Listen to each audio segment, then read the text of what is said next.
The Canadiens are out of the playoffs and the fans and the media are looking for someone to burn at the stake. That's right, folks. It's springtime in Montreal and this is Hockey Inside Out.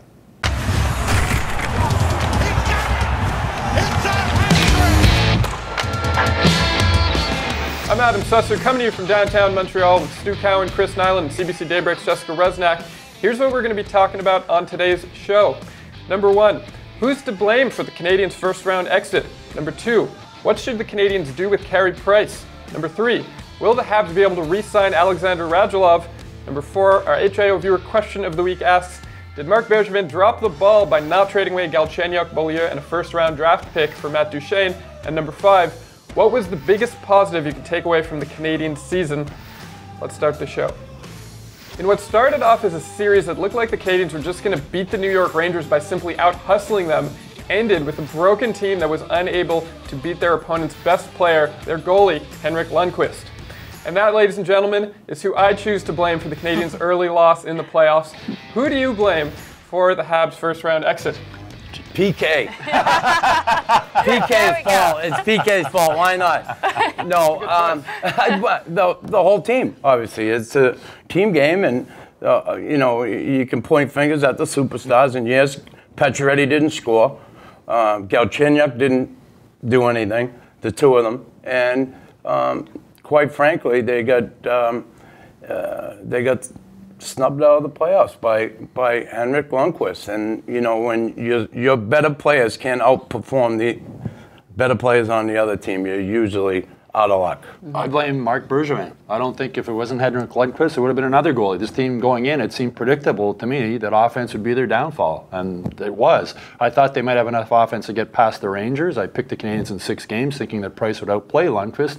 That didn't happen, but okay, Lundqvist was the goalie for this one, but okay, who was it in Tampa when they lost to Tampa and they scored 5 goals in the 4 games they lost 2 years ago? This year they scored 4 goals in the 4 games they lost. So it's the same old problem with the Canadiens, and Marc Bergevin did nothing to fix it this season. I think it's too, the top players are just not performing. If you look at everyone who scored the goals that they needed more. They needed more from Max Pacioretty. They needed more from Alex Galchenyuk. Even Paul Byron, he had a career season with goals, and he wasn't really able to do much in the playoffs. And that was something we spoke about coming in to the playoffs. How will Paul Byron adjust, and are these kind of players able to go far in the playoffs as well?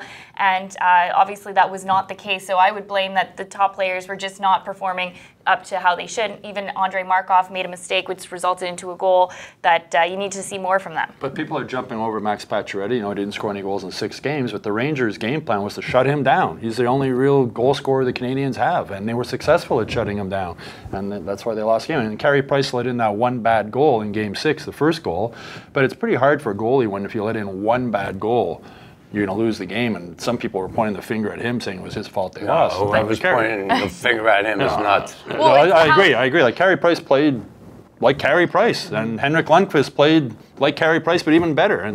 But that's the disappointing thing with Carey Price is he's bailed his team out countless times, and he does make that one mistake, and no one's able to step up and make up for it. And I think that's disappointing. Obviously, it's a lot easier to see when a goalie lets in a bad goal. That I think people forget all the great saves that he made to bail out his team. Stu, going back to your point about Marc Bergevin, don't you think that he tried to get a goal scorer? I mean, that's what every team wants. Dwight King? No, but it's hard. I mean, it's true when people say that goal scorers are at a premium in the NHL. No one wanted to give someone up. Obviously, he knows, he's the GM, he knows that the Habs need a goal scorer. What more could he have done? One of the things Marc Bergevin is best at is telling everybody how hard his job is. No, he has a hard job. Guess what? It's tough to be a GM. It is difficult. But again, you got to look at what it's going to cost to get one of those players, and that's the thing. Maybe he thought the cost was just too high at the time to get a player like that, and I'll go with what I can get instead of going out and getting that guy and really maybe mortgaging your future or taking away too much of your core to get that player. Because believe me, other GMs know you're desperate for a goal scorer, they're going to try and take advantage of you. And I'm sure that's what happens. So it is difficult. His strategy seems to be get in the playoffs and see what will happen. And don't forget, he has a boss. Jeff Molson's his boss. So I wonder if he's being told, don't blow this thing up to take one run at a Stanley Cup. We want to get in the playoffs every year and keep that revenue coming every year, which is, as a business decision, it's not a bad business decision, right? That's a question for the owner then. Who right? wasn't there, though, for the final press conference. Let's get him on the show. Yeah, why not? I'm sure he's not doing anything. But one of the ways, too, that Marc Bergevin has always talked about making his team better is through the draft. And if you look at the players that they've drafted since Marc Bergevin has taken over as GM, none of them have really developed into any kind of Always players. a crapshoot. It's a crapshoot for every team in the draft. But when it's year after year, though, Jared You can do your homework. I mean, come on, look where they got. How could so many people miss on Zetterberg and Datsuk and Detroit? They were picked like in the 7th, 8th round or something. It's ridiculous. But it's not just the guys they. How can so many teams miss on those two great players? The draft is a crapshoot. It's not just the guys they draft. I mean, you got a guy like Galchenyuk with all that skill. 5 years in, they don't know if he's a center or a winger. Or, like, make up your mind. You know, do something. And if, you know, the family situation with Alex and his dad, if that's a problem, why is it allowed to continue? It's as I said, there's just the continuing. And then you have Arturi Lekkinen come in, who was developed in Europe, and he steps right into the NHL like a veteran. Yeah, so that's a major point that I think is their development to players. Probably the last player that they've drafted and brought through the system that's been an impact player is Max Pacioretty. That hasn't been another player who's been successful since then. And that's Ryan McDonough, but he's successful with the Rangers. But even the last game, you know, Nathan Beaulieu was a healthy scratch. He threw Michael McCarron in there in the elimination game. As soon as they get drafted, everyone's super high on them. This is the future of the Canadiens. And then as the years progress, nothing happens with them. Yeah. Okay, Carey Price's contract is ending at the end of next season. Many people believe that if the Canadiens don't sign him this summer, then they may trade him. Should they have to? Should the Habs trade him, or should they keep him? If they don't sign him, I think they have to trade him, because moving forward, you don't want to lose this guy for nothing. But at the post-mortem, Carey said he really wanted to stay here. Bergevin said his #1 priority was to sign him. So I expect they probably will sign him, but building the team around Carey Price hasn't worked so far for this team. Carey's got a losing record in the playoffs. It's not his fault. You know, the team can't score when they get to the playoffs, and you wonder if moving forward it might be time to. You would get a lot for Carey Price if you did put him on the trade market right now and maybe put a different look on this team with a legitimate #1 centerman, but I don't think that's going to happen just from what they were saying at the Would postmortem. you do that if you were the GM? I would definitely shop Carey Price around to see what I could get for him. I wouldn't. I'd sign him, and you know, you could get a lot of, you could get a crop of players in here that would change the face of your team. But then again, you'd have Al Montoya net with Charlie Lindgren. Charlie Lindgren. I mean, come on. I think you know the prudent thing to do would be to sign Price and try and move forward with him and build your team around that. You know, I look at Dallas. Teams that don't have goaltenders, boy, it's a struggle night in and night out if you don't have a good goaltender. And to let one go like that, I think would be ridiculous. And I think it shows the character of Carey Price too, because he'll be an unrestricted free agent. He can walk. He can say, you know what, I want to win a Stanley Cup. I can go to any team in the league. They'll take me. And I want to go with the team that has the brighter future right now. And he said at the postmortem, as you mentioned, that he wants to stay in Montreal, that they're going to find a way to make the pieces fit. But I'm sure too, he's going to say, guys, I need to have a little bit more. You have to, you know, show that there is potential in the next few years that we can win the Stanley Cup and be a very competitive team in the league. If they did trade Carey Price, you would think that the #1 goalie from whatever team he went to would be coming back to Montreal as part of the deal also, so you factor that in. But again, just from what Marc Bergevin said, I don't think it'll happen. But Marc Bergevin also said he wouldn't trade PK Subban. So. Okay. Alexander Radulov had a great first season back in the NHL. They signed him for 1 year, $5.75 million. Will the Habs be able to re-sign him? I think they will. You know, listen, I think the kid wants to be here too. This is his last kick at the cat with a big contract in the NHL. So, you know, I would think somewhere around 6 years, $5 million a year, something like that, maybe could do it. $30 million deal to stay here in Montreal may do it, but we'll see. I mean, this kid, I'm sure, wants to make this a big payday, but he also would like to stay here. I don't think he's going to be back. And judging again by what Marc Bergevin said, he said it's going to come down to term. a 31-year-old forward, and some team's going to give him 7 years. Whether it's the Canadiens, somebody's going to offer him a 7-year contract. There's GMs that are desperate. He's proven, when he came here with a lot of question marks about his character and whatnot from the late night out in Nashville before a playoff game, but he worked his butt off in practice, worked his butt off in the game, was the best player in the playoff series, the only guy who could produce offensively.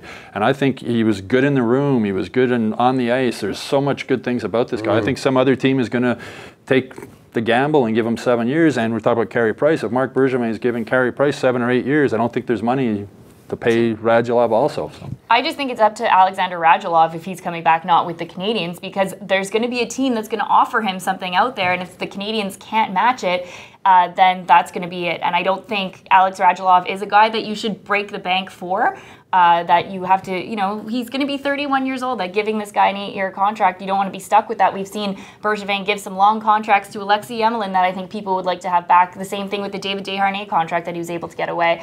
But it all just depends on how much Alex Radulov really wants to stay in Montreal. And you've already got Shea Weber until he's 40. Yeah. And maybe, Radulov, maybe he wants to win a Stanley Cup, and he doesn't think the Canadiens are his best opportunity to do that in the next couple of years. With the team, though, that's starving for offense, I can't imagine them getting rid of Radulov, not doing whatever they can to keep him. It's not a case of getting rid of him. It's a case of he's a free agent, and it's a case of you only have so many dollars in the pie for in a salary cap world, and Marc Bergevin seems committed to giving a big chunk of that pie to Carey Price, which means, and don't forget, you have Max Pacioretty's contract coming up in a couple of years. You got Alex Galchenyuk needs to have a new contract. Nathan Beaulieu, if they stay here, need a new contract. So it's Marc Bergevin always talked about how hard his job is. The salary cap is part of what makes a GM's job so difficult. And he wants to have some money to maybe attract a free agent that can help them offensively, because Carey Price is probably going to get at least $10.5 million, something similar to what Jonathan Toews and Patrick Kane's getting. And if Radulov does leave, there's $5.75 million to spend somewhere else. But he can. Yeah, it's a difficult part of the job, but also he has somebody there taking care of all those numbers for him, saying, Mark, here's what you can give and here's what you can't. But at the end, he needs to make the final decision. Yeah, he got to make the final decision, but someone figures that all out for him, and then he pulls the trigger from there. But, I don't think they can afford to let this guy go. They can't. Well, that's when it comes down to Carey Price, Radulov, defense, offense. Find a way. He's got to find a way. Okay, it's time for our HIO viewer question of the week. Our HIO viewer question of the week comes to us from Don Frank from Pittsburgh, Pennsylvania, who asks, did Marc Bergevin make a mistake by going for size at the trade deadline instead of trading Galchenyuk, Beaulieu, and a first-rounder for Matt Duchene? I think he made a mistake going for size. Whether that would have got Matt Duchene in a deal, I don't know. I mean, I think Matt Duchene would have been a fantastic fit here with the Canadiens. I think, though, on a team that has so many fourth-liners already, to add 3 more fourth-liners at the trade deadline made no sense to me. I could see Steve Ott. I see what the Canadiens saw in Steve Ott. He's a playoff performer, gritty, but Dwight King, I watched them game after game after game, wondering what they saw, and Martinson was a healthy scratch for all the key games. So, I think he made a mistake. I think at that point in the season, people wanted Alex Galchenyuk still on this team, that if he threw him part of that trade package, people would be freaking out that Alex Galchenyuk started to struggle a little bit more towards the end of the season, and most obviously in the playoffs. So I think at that moment of the time, it wasn't really the situation that he could do. And also, too, that Colorado can hold on to Matt Duchene. That was one of their biggest things at the trade deadline. They weren't desperate to get rid of him because they knew they weren't making the playoffs, that they said, let's hold on to this guy and see how much his stock could go up. So I don't even know if they would accept that trade deal. I mean, making a trade that would cause people in Montreal to freak out hasn't stopped him from doing his job before. No, it hasn't. But again, the trade for Duchene, if that was true, who knows? I don't know. And getting size, I don't have a problem with it. Because look, when you really look at the play, I know it's a fast league and all that now, but still the game can be won and lost down low in the corners, around the net, those tough areas. Now, did these guys chip in offensively? No, they didn't. Nor did the big scorers. But if you look, Girardi really manhandled and beat on Gallagher the whole series. Byron, same thing. All the little forwards end up on their knees most of the game.